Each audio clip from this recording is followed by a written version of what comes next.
On the evening of June 17, 2015, Mother Emanuel African Methodist Episcopal Church in Charleston, South Carolina operated exactly as its founders intended. Doors remained unlocked. Strangers were welcomed into Bible study without screening protocols. Security systems reflected theological principles rather than threat assessment frameworks. The 199-year-old institution functioned according to design assumptions embedded in its community access policies. That sacred space provided inherent protection, that congregational openness served as both mission and security strategy, and that trust-based protocols could adequately filter threats. Every operational decision reflected these foundational premises. And yet, within hours, 9 congregants would be dead. Not because procedures failed, but because the institution's security architecture was designed around assumptions that made targeted violence not just possible, but inevitable. Mother Emanuel AME Church represented a specific institutional design philosophy that prioritized theological mission over security considerations. The church operated under what can be characterized as an open-access architecture, where community engagement and spiritual hospitality functioned as the primary organizational principles. This design framework emerged from the historical mission of African Methodist Episcopal churches as centers of community resistance and spiritual refuge. The institutional logic assumed that sacred space, combined with congregational community bonds, would provide adequate protection against external threats. The church's access control systems reflected this theological foundation. No systematic screening procedures existed for new attendees. No background verification protocols were implemented for Bible study participants. No behavioral assessment training was provided to congregation members or leadership. The institutional design assumed that individuals seeking to participate in worship activities represented genuine spiritual engagement rather than potential security threats.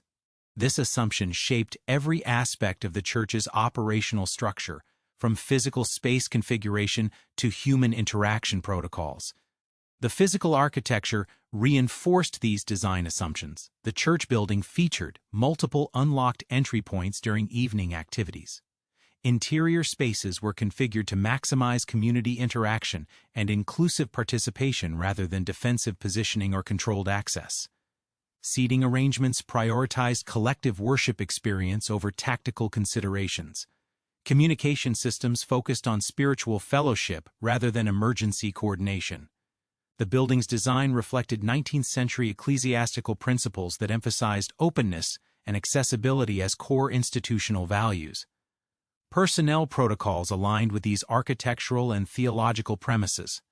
Church staff and regular attendees were trained to welcome newcomers without suspicion or extensive questioning. The operational culture emphasized trust-building and community integration as primary responses to unfamiliar individuals. Leadership decision-making frameworks prioritized pastoral care and spiritual guidance over security assessment and threat evaluation.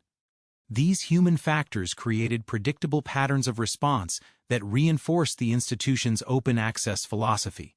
The church's historical context provided additional justification for these design choices. Emanuel AME had functioned as a center of community resistance since its founding, surviving periods of intense persecution and violent suppression. The congregation's ability to maintain continuous operation despite external hostility reinforced confidence in the protective power of sacred space and community solidarity. Previous threats had come from official government persecution rather than individual infiltration, creating institutional memory that emphasized collective resistance rather than individual threat detection.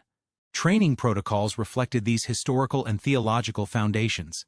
Congregation members received extensive guidance on hospitality and spiritual engagement, but minimal instruction on threat recognition or defensive response. Leadership development focused on pastoral skills and community building rather than security awareness or crisis management.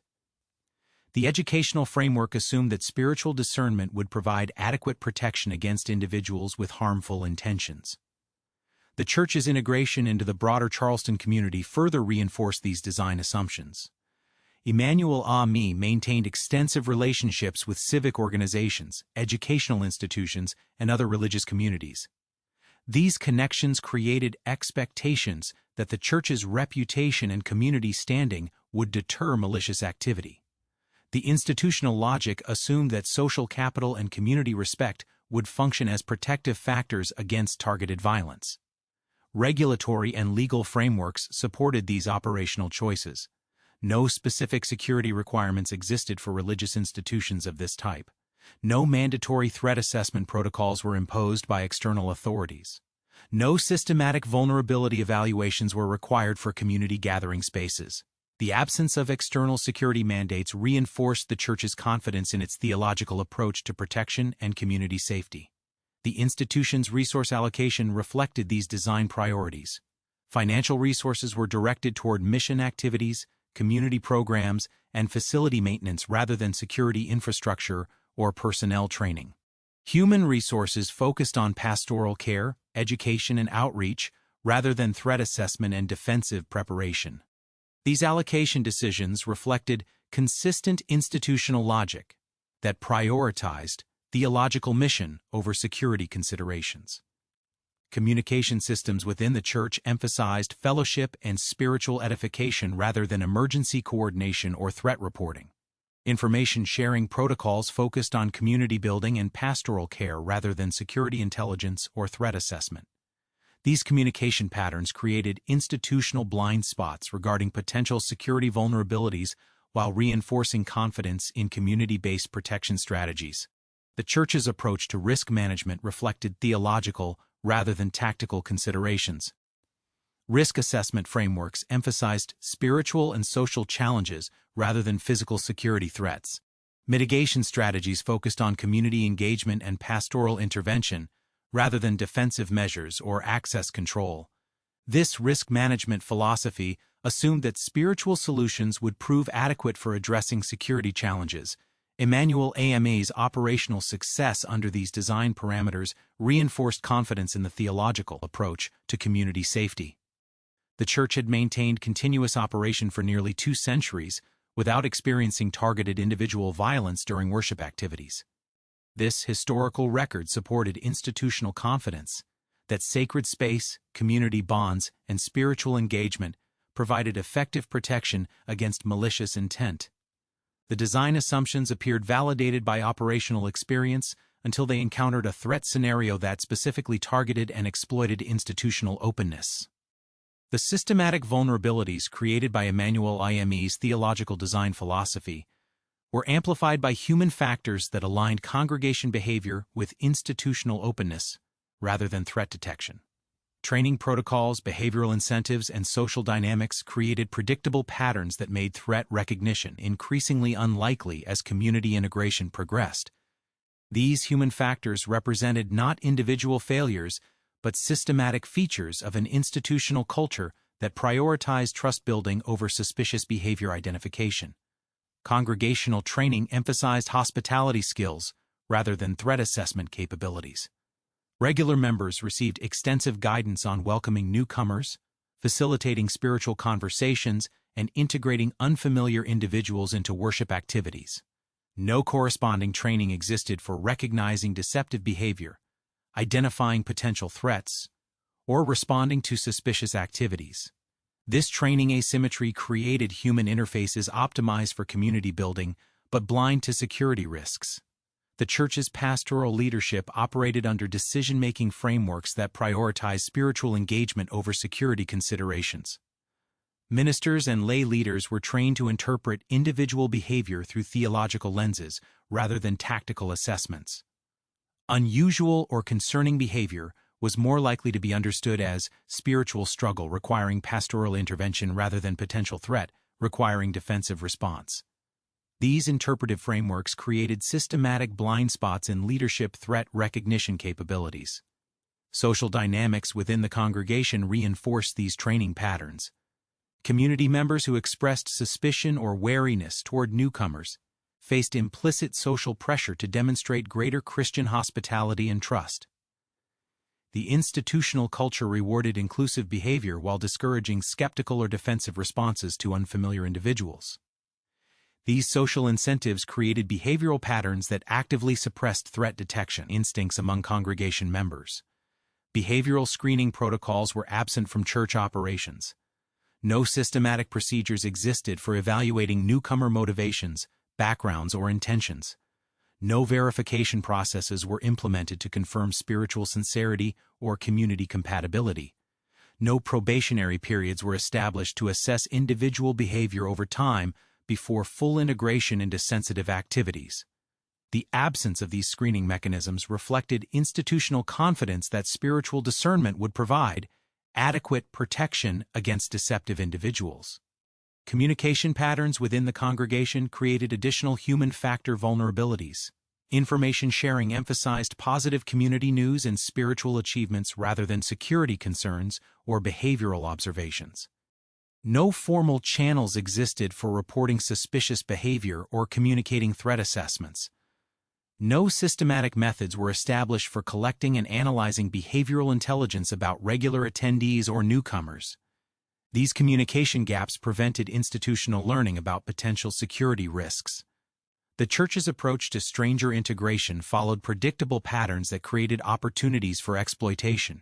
Newcomers were typically welcomed by multiple congregation members, introduced to key community leaders, and invited to participate in increasingly intimate community activities. This integration process assumed genuine spiritual motivation and proceeded rapidly without verification or assessment periods. The systematic nature of this welcome process created reliable pathways for individuals with malicious intent to gain access to vulnerable community settings. Leadership response protocols reflected pastoral rather than security considerations. When confronted with unusual behavior or concerning statements, church leaders defaulted to spiritual counseling and community support rather than threat assessment and protective measures. The institutional assumption was that problematic behavior reflected spiritual needs rather than malicious intent. These response protocols created systematic delays in recognizing and responding to actual threats. Training deficiencies extended to crisis recognition and emergency response capabilities. Congregation members lacked systematic preparation for identifying escalating threats or responding to violent situations. No clear protocols existed for communicating emergency situations to external authorities or coordinating internal protective responses. No evacuation procedures were established for violent incidents distinct from fire or medical emergencies.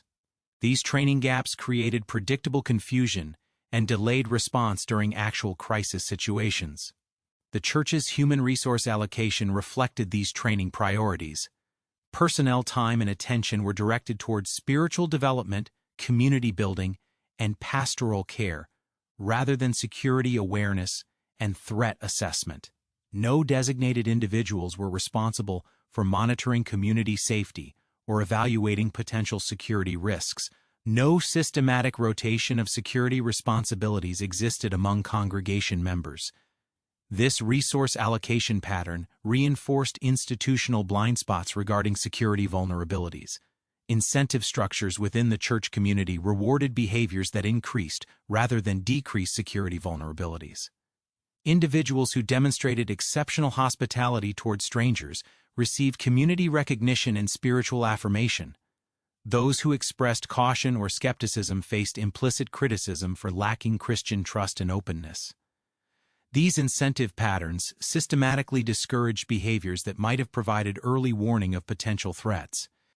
Information processing within the congregation filtered potentially concerning observations through theological rather than security frameworks. Unusual questions about church security, excessive interest in congregation schedules, or inappropriate comments about community members were more likely to be interpreted as spiritual confusion or social awkwardness rather than reconnaissance activity. These interpretive biases prevented accurate threat assessment even when warning signs were present. The church's approach to boundary setting reflected theological rather than tactical considerations. Community boundaries were defined by spiritual participation rather than behavioral assessment or security clearance. No differential access levels existed based on trust verification or time-based evaluation. No graduated integration processes were established to protect sensitive community activities from potential infiltration. These boundary-setting practices created uniform access to vulnerable community settings regardless of individual verification status. Cultural expectations within the African Methodist Episcopal tradition reinforced these human factor patterns. Historical emphasis on community sanctuary and collective resistance created cultural assumptions that church space provided inherent protection against external threats. Community members were culturally conditioned to interpret church participation as evidence of positive intent rather than potential deception. These cultural factors created additional barriers to threat recognition and security awareness. The congregation's previous experience with community threats shaped response patterns in ways that created new vulnerabilities. Historical threats had come from external institutional persecution rather than individual infiltration, creating mental models optimized for collective resistance rather than internal threat detection. Community members were prepared to resist official harassment, but unprepared to identify deceptive individual participation. These historical patterns created systematic blind spots regarding contemporary threat scenarios. Training evaluation within the church focused on spiritual development and community building rather than security effectiveness or threat recognition capabilities. No systematic assessment existed for evaluating congregation member abilities to identify suspicious behavior or respond to security threats. No feedback mechanisms were established to improve threat detection skills or security awareness.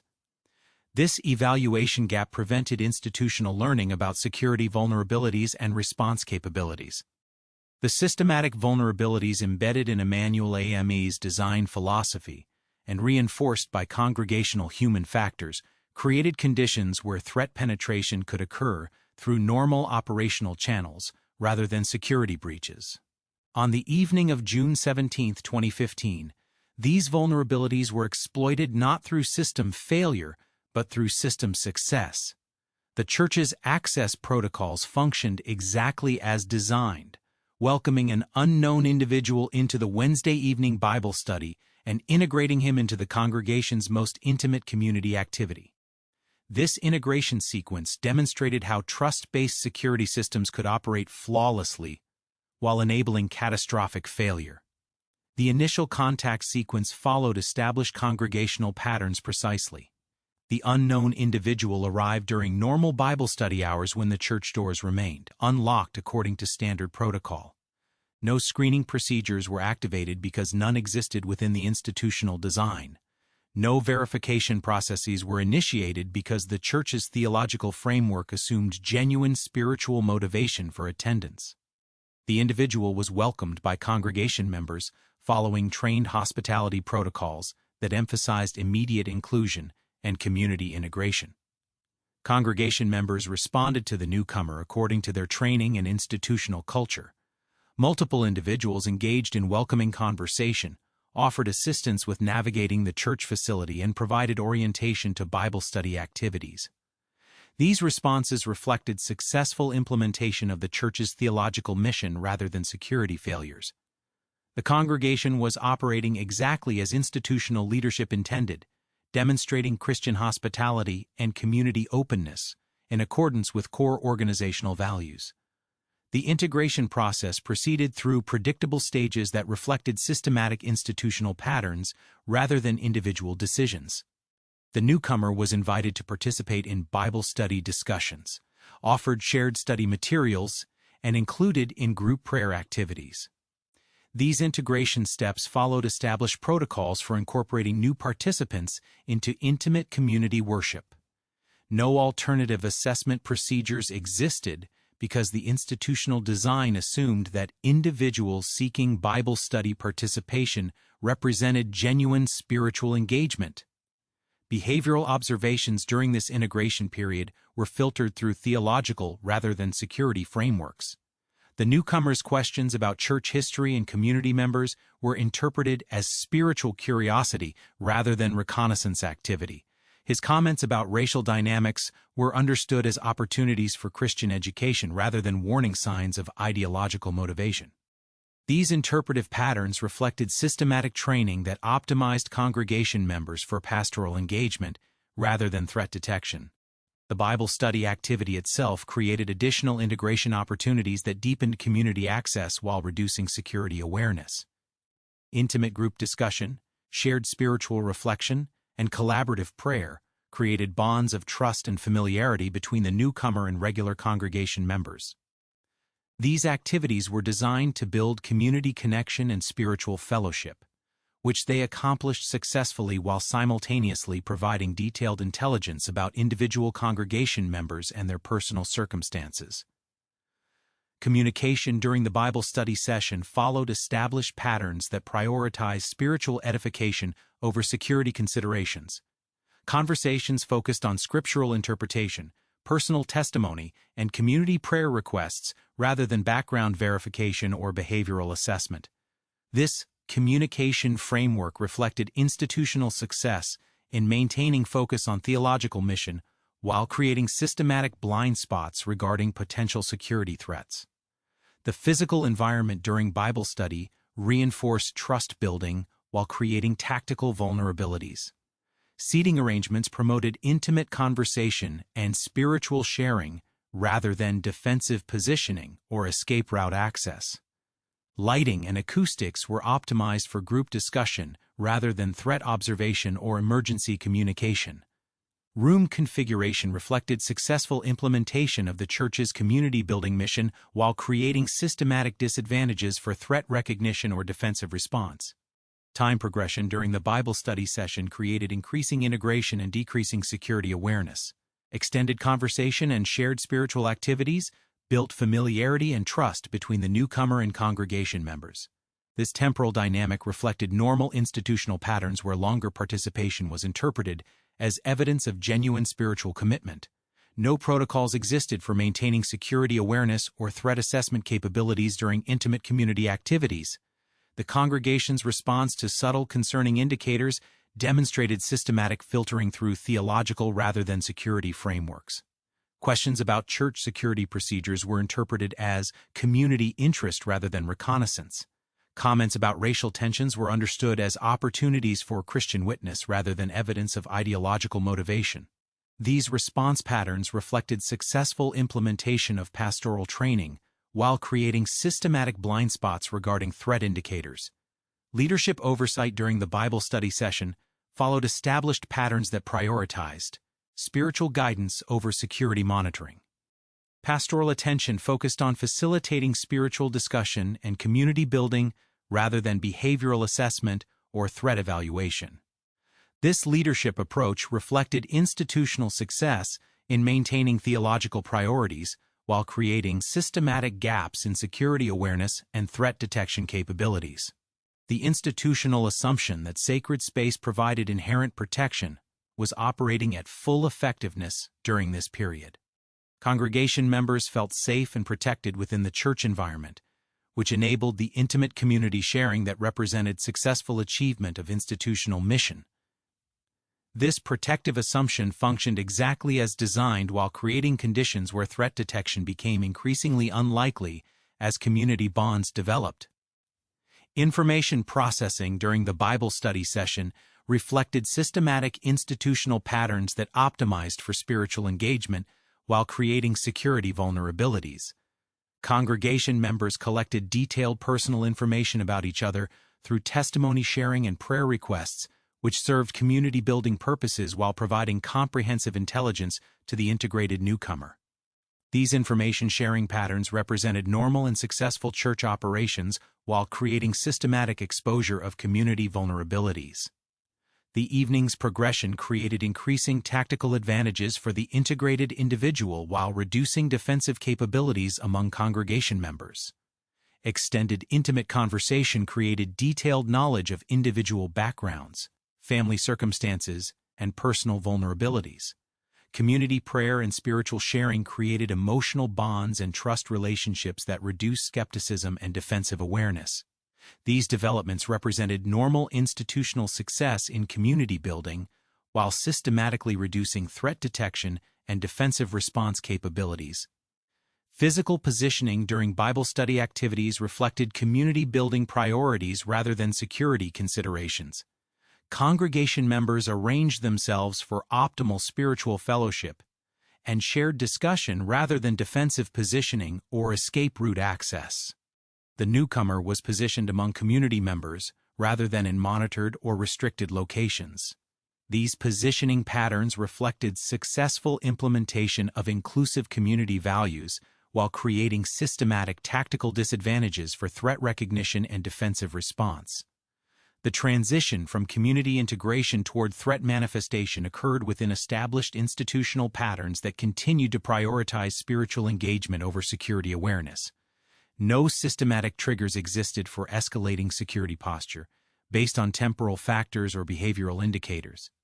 No protocols were established for transitioning from hospitality mode to defensive awareness during extended community activities. The institutional design assumed that continued spiritual engagement would maintain protective conditions rather than creating opportunities for threat escalation. The transition from community integration to active threat manifestation revealed how the church's physical design and tactical environment created systematic disadvantages for defensive response while amplifying attack effectiveness. When the integrated individual initiated violence, the congregation faced physical constraints and spatial limitations that had been optimized for worship rather than security. The architectural framework that successfully facilitated intimate community gatherings simultaneously prevented effective defensive action, evacuation, or external intervention. This represents a fundamental design contradiction, where mission-optimal space configuration created tactically catastrophic conditions during security incidents. The Bible study room's physical configuration reflected ecclesiastical design principles that prioritized community intimacy over defensive positioning. Seating arrangements positioned congregation members in close proximity facing inward toward shared discussion space, rather than outward toward potential exit routes or defensive positions. This spatial organization successfully facilitated spiritual fellowship while creating tactical disadvantages during threat escalation. No sightlines existed toward potential escape routes or communication devices. No defensive barriers separated congregation members from potential threats within the community circle. The building's architectural design created systematic constraints on defensive response and evacuation options. Multiple entry points that facilitated community access during normal operations became potential threat vectors during crisis situations. Interior room layout optimized for spiritual activities created limited escape route options and poor defensive positioning opportunities. Narrow corridors and confined spaces that encouraged intimate community gathering prevented rapid movement and created choke points during emergency evacuation attempts. Lighting and acoustic conditions within the Bible study space reflected design optimization for spiritual activities, rather than threat detection or emergency communication. Subdued lighting that created appropriate ambiance for evening worship reduced visual clarity for identifying threats or coordinating defensive responses. Acoustic design that facilitated intimate conversation prevented clear communication with external areas or emergency services. These environmental factors that successfully supported normal church operations created systematic disadvantages during crisis situations. The timing of threat manifestation exploited systematic vulnerabilities in the congregation's physical positioning and defensive readiness. The transition from prayer activity to violent action occurred when congregation members were in their most vulnerable posture, with eyes closed and attention focused inward on spiritual engagement rather than outward on potential threats. This tactical timing reflected deliberate exploitation of predictable religious behavioral patterns that created systematic windows of vulnerability during normal worship activities. Physical response capabilities among congregation members were constrained by both spatial limitations and lack of defensive training. The intimate seating arrangement prevented rapid dispersal or coordinated defensive action. No clear leadership protocols existed for organizing defensive response or emergency evacuation. No communication systems were immediately accessible for alerting external authorities or requesting emergency intervention. These physical and procedural constraints created systematic disadvantages for any defensive response, regardless of individual courage or determination. The weapon deployment sequence revealed how the church's trust-based security model created tactical advantages for concealed threats while preventing defensive countermeasures. No screening procedures existed to detect concealed weapons because the institutional design assumed that individuals participating in Bible study posed no physical threats. No defensive equipment was available to congregation members because the theological framework assumed that sacred space provided inherent protection. These security gaps reflected systematic design choices that prioritized theological mission over tactical security. Environmental factors within the building amplified the effectiveness of the attack while reducing defensive options. Sound dampening that created appropriate conditions for intimate worship prevented clear communication with other areas of the building or external observers.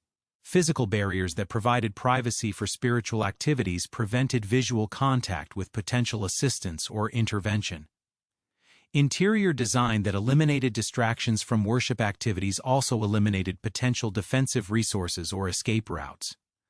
The congregation's response patterns during threat escalation reflected training optimized for spiritual crisis rather than physical danger. Individuals defaulted to prayer and spiritual intervention rather than physical defensive action or tactical response. Communication attempts focused on spiritual appeal rather than emergency notification or tactical coordination. These response patterns represented successful implementation of theological training while proving inadequate for physical threat scenarios. Spatial dynamics during the attack sequence revealed how architectural design created systematic disadvantages for survival and defense. Limited room size prevented effective dispersal or defensive maneuvering. Furniture arrangement that facilitated community gathering created obstacles to rapid movement or escape. Interior configuration that eliminated sightlines to external areas prevented assessment of available assistance or alternative escape routes. The time-distance factors governing potential intervention highlighted how the church's isolated evening activities created systematic delays in external assistance. Evening Bible study occurred during periods of reduced community observation and external monitoring. Interior location of study activities prevented external awareness of crisis situations until significant time had elapsed. These temporal and spatial factors reflected normal operational choices that created systematic disadvantages for emergency intervention or external assistance. Physical evidence patterns revealed how the architectural environment influenced the progression and effectiveness of the attack. Room configuration that concentrated congregation members in confined space amplified the tactical advantages of weapon deployment while preventing effective defensive dispersal. Interior design that eliminated defensive barriers or protective cover created systematic vulnerabilities that could not be overcome through individual action or tactical awareness. The building's communication infrastructure reflected design priorities that created systematic delays in emergency notification and response coordination. No panic buttons or emergency communication devices were readily accessible within the Bible study space. No clear procedures existed for rapid notification of external authorities during violent incidents. Interior phone systems were designed for normal community communication rather than emergency coordination during crisis situations. Evacuation pathway analysis revealed how architectural design choices that facilitated normal community access created systematic bottlenecks and tactical disadvantages during emergency situations. Exit routes that adequately served normal traffic patterns became inadequate for rapid emergency evacuation under stress conditions. Corridor width and door configurations that met building code requirements for normal occupancy proved insufficient for emergency escape under tactical pressure. The congregation's physical positioning during threat escalation reflected successful implementation of community-building activities while creating maximum tactical vulnerability. Intimate, circular seating that promoted spiritual fellowship concentrated potential targets while preventing defensive spacing or tactical positioning. Inward focus that facilitated shared spiritual engagement eliminated peripheral awareness that might have provided early threat detection or defensive preparation. Environmental controls within the building created additional constraints on defensive response and emergency communication. Interior climate control that provided comfortable conditions for extended spiritual activities may have reduced auditory transmission to external areas. Lighting systems optimized for evening worship activities may have created visual limitations for threat identification or defensive coordination. These environmental factors reflected successful mission implementation while creating systematic disadvantages for crisis response. The transition from active crisis to stabilization attempts revealed how Emanuel AME's emergency response protocols, designed for traditional church emergencies, proved inadequate when confronted with unprecedented security incidents. The institution's crisis management systems required real-time adaptation under extreme conditions, while simultaneously maintaining pastoral responsibilities and coordinating with external authorities operating under different operational frameworks. These stabilization efforts exposed secondary institutional vulnerabilities and created new challenges that extended far beyond the immediate physical crisis. Initial emergency response protocols within the church reflected design assumptions that prioritized medical emergencies, natural disasters, and pastoral crises rather than violent security incidents. No predetermined procedures existed for coordinating with law enforcement during active threat situations. No clear communication channels were established for rapid notification of external authorities while maintaining internal coordination among congregation members and leadership. These protocol gaps created systematic delays and coordination difficulties during the critical initial response phase. The institutional leadership's response patterns revealed systematic tensions between pastoral responsibilities and security requirements during crisis management. Church leaders defaulted to spiritual comfort and community support functions while simultaneously needing to coordinate with law enforcement and emergency medical services operating under tactical rather than pastoral protocols. This dual responsibility created systematic conflicts between institutional mission and crisis response requirements that could not be resolved through existing organizational structures. Communication systems during the emergency response phase demonstrated how networks optimized for normal church operations proved inadequate for crisis coordination. Internal communication focused on pastoral care and spiritual support, while external communication required tactical information sharing and investigative cooperation. No systematic procedures existed for managing information flow between these different communication requirements while maintaining operational security and community protection. The church's resource allocation during stabilization efforts reflected systematic tensions between immediate crisis response and long-term institutional survival. Personnel attention required immediate focus on emergency response, victim support, and external coordination while simultaneously needing to maintain essential church operations and community services. Financial resources demanded immediate crisis response expenditures, while creating uncertainty about long-term institutional stability and operational capacity. Coordination challenges between religious and secular authorities revealed systematic differences in operational frameworks and response priorities. Law enforcement protocols emphasized tactical security, evidence preservation, and investigative procedures, while church leadership prioritized pastoral care, community support, and spiritual healing. These different operational frameworks created systematic communication barriers and coordination difficulties that required real-time negotiation and adaptation under crisis conditions. Secondary institutional vulnerabilities emerged during the crisis response that had not been anticipated by normal operational planning. Media attention created systematic pressure on institutional communication and decision-making processes that had not been designed for public scrutiny. Community grief and trauma created pastoral care demands that exceeded normal institutional capacity while requiring specialized expertise and resources. Political attention created external pressure for institutional responses that conflicted with internal pastoral priorities.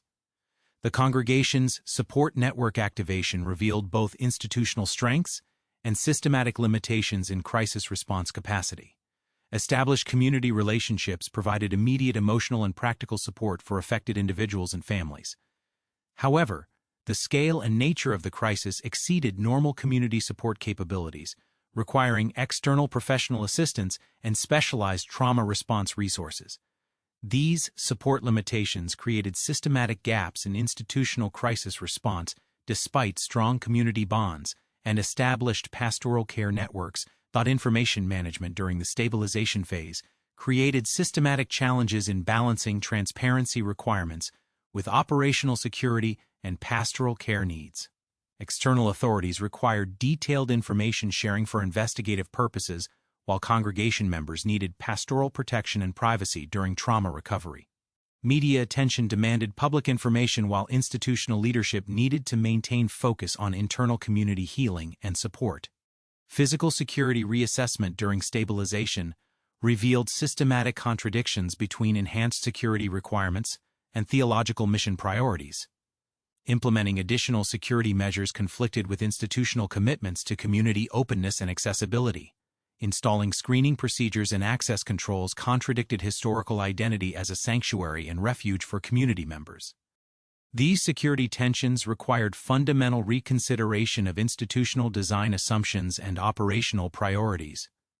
The institutional decision-making process during stabilization attempts reflected systematic challenges in adapting theological leadership structures to crisis management requirements. Church governance systems designed for spiritual guidance and community development proved inadequate for tactical decision-making and external coordination under crisis conditions. Leadership authority structures required rapid adaptation to incorporate external expertise while maintaining institutional identity and theological integrity. Community continuity efforts during the crisis response revealed systematic tensions between institutional survival and mission fulfillment under transformed operational conditions. Maintaining regular worship activities and community services required enhanced security measures that contradicted historical operational patterns. Continuing theological education and community outreach required risk assessment protocols that conflicted with traditional inclusive access policies. Resource coordination during stabilization efforts demonstrated both community strengths and systematic limitations in institutional support capacity. External offers of assistance created overwhelming coordination demands that exceeded normal institutional administrative capacity. Managing donated resources, volunteer services, and professional assistance required expertise and systems that had not been developed for crisis situations. These resource management challenges created secondary operational burdens during an already overwhelming crisis period. The institutional learning process during stabilization revealed systematic difficulties in incorporating crisis experience into normal operational frameworks while maintaining theological identity and community mission. Documenting lessons learned required systematic analysis of institutional vulnerabilities while avoiding self-blame or theological questioning that might undermine community confidence and spiritual foundation. Implementing operational changes required balancing enhanced security with continued accessibility and openness. Psychological support coordination during crisis response exposed systematic gaps in institutional capacity for trauma intervention while revealing the limitations of traditional pastoral care frameworks for addressing violent trauma. Professional mental health services required integration with theological comfort and spiritual healing approaches without compromising either therapeutic effectiveness or religious integrity. These support coordination challenges required expertise and resources beyond normal pastoral training and institutional capacity. The Church's public communication during stabilization efforts reflected systematic challenges in maintaining institutional voice and theological messaging while coordinating with external authorities and responding to media attention. Public statements required careful balance between spiritual witness and practical security considerations.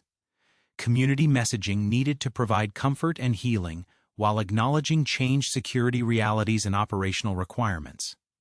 Long-term institutional planning during the stabilization phase revealed systematic uncertainties about operational sustainability under permanently altered security conditions. Continuing current mission activities required risk acceptance that conflicted with community safety responsibilities. Implementing comprehensive security changes required resource allocation that challenged institutional financial stability and threatened core mission activities. The forensic investigation that followed the Emanuel AME tragedy confirmed that institutional failure resulted from systematic design assumptions rather than individual negligence or operational errors.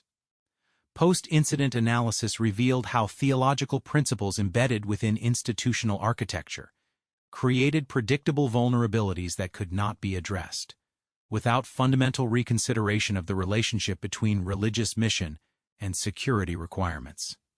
The evidence demonstrated that the attack succeeded not because security systems failed, but because security systems functioned exactly as designed within a framework that prioritized access over protection.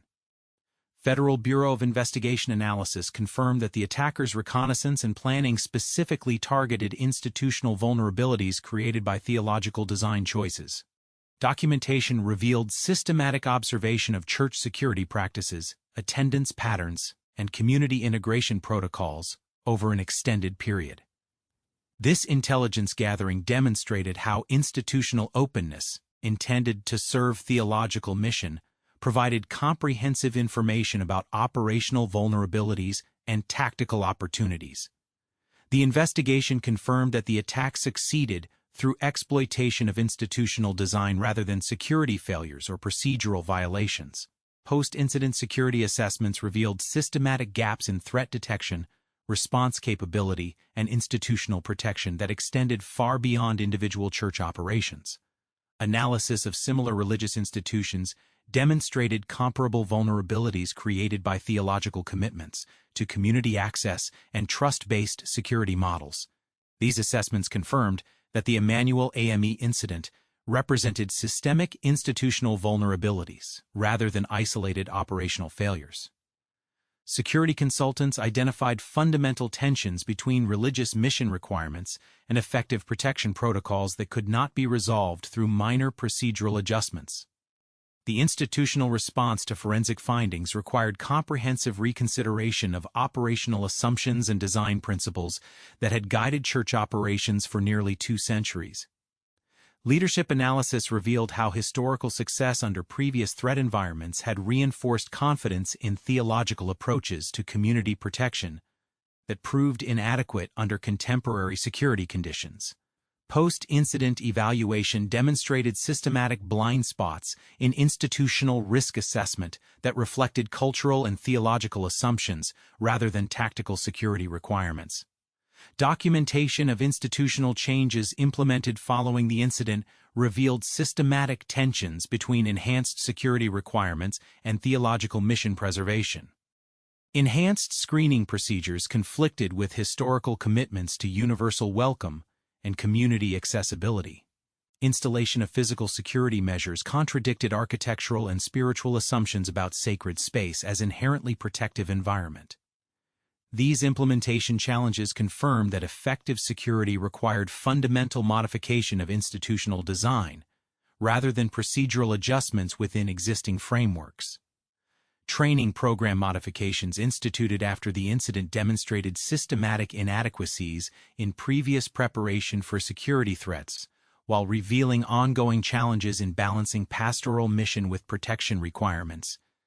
Enhanced threat recognition training required congregation members to maintain suspicion and defensive awareness that contradicted theological commitments to trust and community building. Communication protocol development needed to integrate tactical security considerations with pastoral care responsibilities without compromising either effectiveness or spiritual integrity. Community impact assessment revealed how the attack's success created secondary vulnerabilities that extended beyond immediate physical security concerns. Institutional credibility as community sanctuary was systematically undermined by demonstration that sacred space provided inadequate protection against targeted violence. Community confidence in church leadership required systematic rebuilding while implementing security changes that acknowledged previous vulnerability without abandoning theological mission.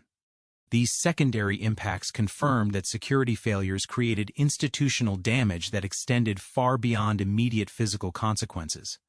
Comparative analysis of similar incidents at other religious institutions confirmed systematic vulnerability patterns created by theological design assumptions common across denominational boundaries. Post-incident studies revealed how churches, synagogues, mosques, and other religious institutions faced comparable tensions between mission requirements and security needs. This comparative evidence demonstrated that Emanuel AME's vulnerabilities reflected broader systemic issues rather than unique institutional failures or inadequate operational procedures. Legal and regulatory analysis following the incident revealed systematic absence of security requirements for religious institutions while confirming institutional rights to maintain theological approaches to community access and protection. No mandatory threat assessment protocols existed for houses of worship.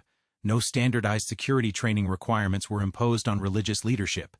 No systematic vulnerability evaluation procedures were required for community gathering spaces. These regulatory gaps confirmed that institutional security remained voluntary and self-determined rather than externally mandated or professionally standardized. Resource allocation analysis during institutional recovery revealed systematic challenges in implementing effective security while maintaining financial sustainability and mission effectiveness. Enhanced security measures required ongoing financial commitments that challenged institutional budgets previously dedicated to community service and theological programming. Professional security consultation and training created expertise requirements beyond traditional pastoral education and community leadership capacity.